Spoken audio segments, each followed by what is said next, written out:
And now in maritime-related matters, the Registrar of the Council for the Regulation of Freight Forwarding in Nigeria has called for industry-concerted efforts to improve Nigeria's 110 ranking among 160 countries on the Global Logistics Performance Index. Speaking in Lagos, FTA was inducted as a fellow of the African Center for Supply Chain. Sam Wakohu called on experts, logistics, practitioners and other stakeholders to expand interaction on finding a solution to the country's low ratings. While describing Nigeria as a critical participant in the African and global trade space, he also says that there's the need for the country to deploy seamless trade enabled by integrity-driven logistics that also impacts on all sectors of the Nigerian economy. We as stakeholders can start a conversation on how to pull Nigeria out from where we are of 110 out of 160 in the index in the logistics performance index. Nigeria is now a signatory to the World Logistics Passport. It's a simple program which would check the integrity of our cargo and the integrity of the people handling the cargo. Very simple requirements. You know, it's a private initiative, but it's important. And now in this next report, a 3-day sensitization workshop on public procurement procedure has been held in Uyo. It is meant to avail federal permanent secretaries and senior civil servants of more understanding as regards the technicality in the procurement procedure. Joseph Kunde reports. The public procurement process in federal ministries has been seen as a sequence of activities starting with the assessment of needs through awards to contract management and final payment. This forms the basis of a 3-day procurement retreat held in Uyo, the Akwa Ibom State capital. The retreat is expected to provide practical solutions to the challenges while determining how best to improve budget implementation.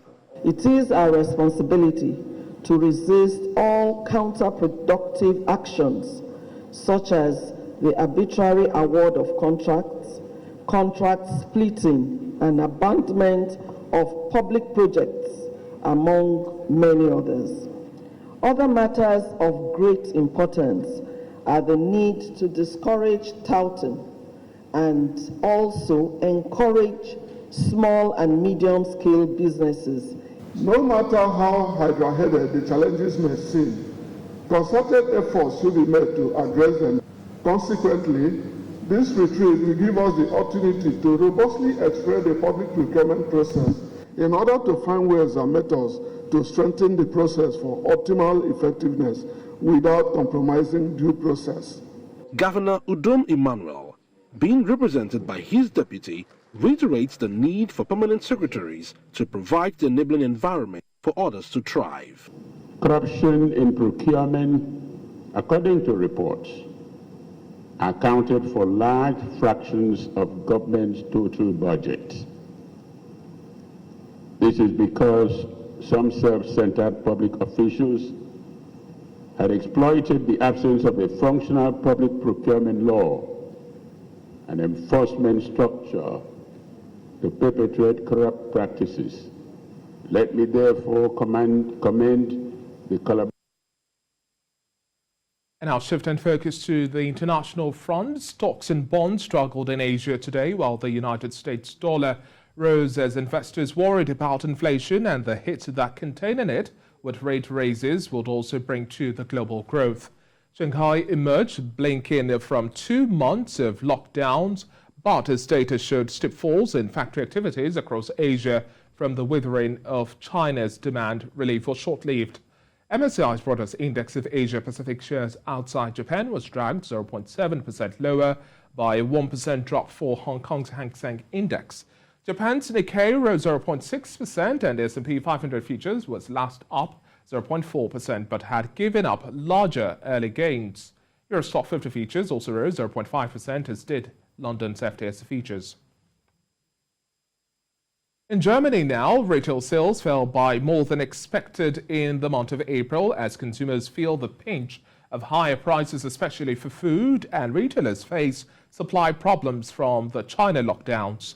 The Federal Statistics Office, in its report released today, shows that retail sales were down 5.4% on the month in real terms.